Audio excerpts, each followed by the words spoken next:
Paz do Senhor, povo de Deus, vamos para o nosso devocional de hoje. Hoje nós temos como tema Tirando Deus, a leitura é Ezequiel 8, versículo 1 ao 18. E o versículo base é: vê o que está acontecendo? Olha o que o povo de Israel está fazendo aqui, para me afastar cada vez mais do meu lugar santo. É possível tirar Deus do caminho? Sim, pela idolatria. O profeta Ezequiel registra o que fez Deus deixar a sua sala. Lemos em Ezequiel 8, versículo 1, que os líderes de Judá estavam reunidos na casa de Ezequiel e provavelmente buscavam uma palavra de motivação e conforto do Senhor. Em respostas, Deus deu 4 visões a Ezequiel. Primeira, um ídolo que ofendeu ao Senhor. Segunda, 70 líderes espirituais reverenciando ídolos. Terceira, mulheres chorando pelo Deus Tamuz. E o quarto, 25 sacerdotes adorando ao sol. Essas práticas representavam a idolatria de todo o povo, dos líderes cívicos, das mulheres e dos sacerdotes.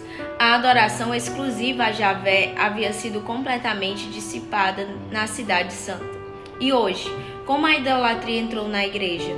Com a espiritualidade que me dá muito e me custa pouco.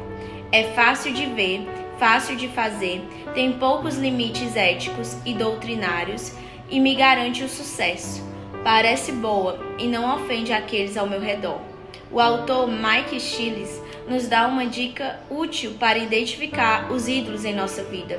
Você está insatisfeita com a forma como Deus a está conduzindo? Se puder identificar sua insatisfação com a maneira de Deus dirigi-la, é capaz de identificar em que área é tentada transformar seus ídolos em deuses. Destrua os ídolos em sua vida. Cristo quer ser o Senhor de sua vida. Amém? Irmãos, aqui esse texto vai falar sobre idolatria.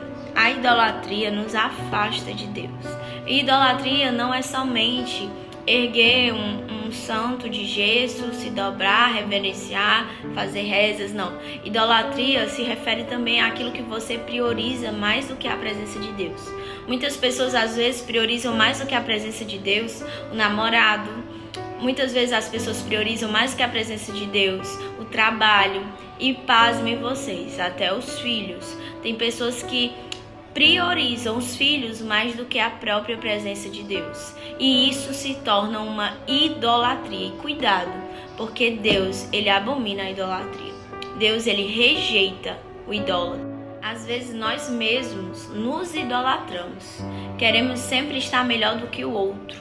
Queremos a estética, a vaidade acima de Deus. Quantas vezes eu vejo pessoas que idolatram a academia, idolatram o seu próprio corpo, preferem 1000 vezes estar em uma academia do que estar na presença do Senhor, do que estar buscando ao Senhor. Então tem pessoas que priorizam coisas acima de priorizar a presença de Deus. Aí talvez alguém diga, mas não é a igreja, não significa que eu estou na presença. Mas essas mesmas pessoas são as mesmas que também não buscam em casa. Então dizem que não é só na igreja que tem Deus. Realmente você pode encontrar Deus dentro do seu quarto. Mas essas mesmas pessoas que falam isso, elas não procuram a Deus. Porque não há mudança de vida na vida delas. E nós sabemos que quando nós estamos próximos de Deus, Ele nos muda, Ele nos transforma, Ele nos liberta. E há uma necessidade que nós temos de congregar. A Bíblia diz que nós temos que congregar. Por que congregar? Para fortalecermos uns aos outros, para praticar a bondade, para praticar a paciência, para praticar a fé. Porque é muito fácil eu me autopastorear em casa, abrir no texto que eu bem entendo, ouvir o que eu bem quero. No momento que o pregador da internet estiver falando algo que eu não concordo, eu pauso e vou para outro vídeo. Assim é fácil, porque a gente só vai ouvir para o nosso próprio ego, para que a gente se sinta bem, para que aquela palavra fale com a gente da forma que a gente quer que ela fale. Mas quando a gente decide congregar, as pessoas vão ser usadas e direcionadas ali no altar através do Espírito Santo, porque a palavra de Deus diz que é Ele que fala através de nós. É Ele que usa a nossa boca, Ele que usa os nossos lábios e coloca as palavras em nós. Então aquela pessoa que está ali no altar da igreja, ela está sendo direcionada e às vezes dói, às vezes E aí a palavra nos faz chorar, a palavra nos faz ver que algumas amizades não estão fazendo parte do propósito de Deus, que alguns relacionamentos talvez não era o propósito de Deus e você entrou de cabeça. Então, às vezes dói ouvirmos aquilo que nós não queremos, mas aquilo que muitas vezes dói é aquilo que nos faz crescer, que nos faz melhorar como cristãos.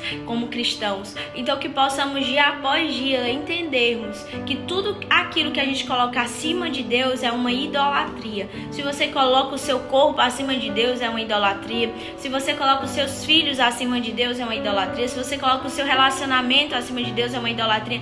Irmãos, quantas vezes eu vi mulheres que oravam incessantemente para o esposo congregar, para o esposo se converter, para o esposo conhecer a Cristo.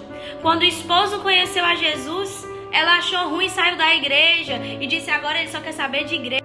E aqui eu fico a minha indagação para você. Será que a tua prioridade tem sido Deus? Ou será que a tua prioridade tem sido o teu próprio ego, o teu próprio umbigo, a tua própria vontade, os teus próprios desejos pecaminosos, a tua própria carne? Tem gente que é guiada pela carne, não é guiada pelo Espírito. Se a tua carne quer fazer tal coisa, você faz. Se a tua carne diz que não é bom mais ir para a igreja, você não vai, porque você é obediente à tua carne, você é obediente ao inimigo, ao maligno, e você não tem sido obediente ao Espírito Santo. Então são pessoas que são movidas pela emoção. Eu vi uma reportagem falando sobre o jogador Kaká, que a esposa se divorciou dizendo que não se divorciou com ele por causa de traição, não foi por causa de nada, foi só porque ele era perfeito demais. Gente, a gente vê que os relacionamentos hoje em dia são fúteis. Relacionamentos baseados em paixão e não em amor. Pessoas imaturas, pessoas infiéis, pessoas que acham que precisam ter o mesmo sentimento de quando conheceu. Gente, o amor é algo diferente de paixão. Paixão é passageira, amor permanece. Amor é nos momentos de altos e baixos e você está ali com aquela pessoa. É no momento que aquela pessoa é chata, no momento que aquela pessoa faz algo que te aborrece, que te chateia, que te magoa, mas você está ali porque você ama. Isso é amor. Amor é uma construção diária. Paixão é dia. É um dia você se apaixona, no outro será que ainda vai estar com o mesmo sentimento? E as pessoas, elas são movidas por sentimentos imaturos. Movidas por, se eu não sentir, não é o lugar. Se eu não estou bem, não é aqui. Se o meu marido não faz como no namoro, não amo mais. Gente, não é assim. Nós que temos que cultivar o amor a Cristo. É ler a Bíblia, é orar. Eu não estou sentindo mais, eu vou fazer jejum. Eu não estou mais sentindo a presença.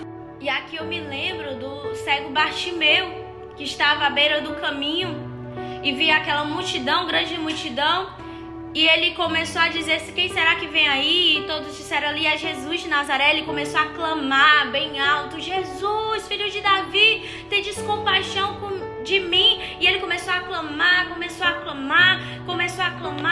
e veio os opositores e disseram que se cala, para. Se fosse outra, tinha parado, porque a nossa geração é assim. É uma geração inconstante, é uma geração que, se você não recebe mais aquela dopamina, aquele sentimento de amor, aquele sentimento que te faz acelerar o coração, acabou. Você não procura mais, você desiste. Mas aquele cego, ele nos dá uma direção de persistência, que nós devemos perseverar em clamar, perseverar em adorar, perseverar em amar, em buscar. Então reflita hoje o que está te fazendo não priorizar o Senhor. Porque se há algo que tem sido uma barreira para você não priorizar o teu Deus, e eu não estou falando somente de igreja, eu estou falando de intimidade, eu estou falando de momento devocional, eu estou falando de você dobrar os joelhos no teu quarto e orar. O que está te fazendo? Parar de ter intimidade com Deus, parar de adorar o Senhor, parar de buscar Ele, parar de congregar, parar totalmente ter intimidade de sentir a presença de Deus. Se tem algo que está te impedindo, esse é o teu Deus. É isso que você idolatra. É isso que está ocupando o lugar de Deus. Então quebra esse santo hoje, quebra esse altar hoje e adora o Deus verdadeiro, que é o Deus de Israel, o nosso Senhor. Então essa é a palavra, a meditação para a tua vida. Esse é o devocional de hoje. Guarda na tábua do teu coração e que Deus te abençoe poderosamente, em nome de Jesus.